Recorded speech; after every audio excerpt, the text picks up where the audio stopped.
that in the 7th year of the war, after Ukraine had been attacking the Donbass for seven or more years, Russia finally entered the war on the side of Donbass, and the outrage was over the fact that Russia had crossed a sovereign national border. Well, you and I know from great experience in Syria, this idea that somehow it's unforgivable to cross a sovereign nation's border. The United States is unlawfully occupying northern Syria today.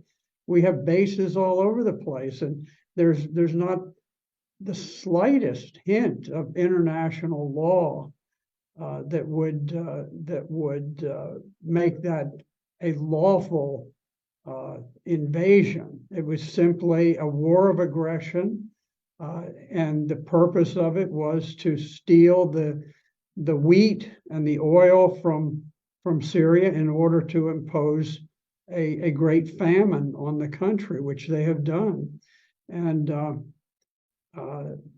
so we've crossed borders in Libya, in Syria, in Iraq, in Afghanistan, in Yemen. We cross borders all the time. There's hardly a year we don't cross borders.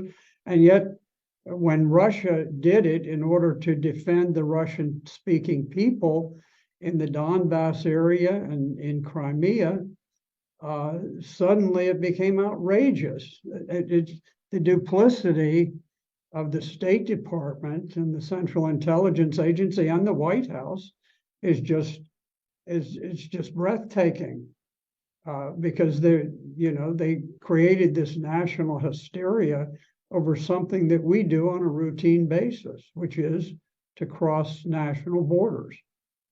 Now, the only thing the independent people of the Donbass, I mean, they had declared their independence just as the colonies in the United States declared their independence from Great Britain. And that's how the United States began, was with a revolution against tyranny.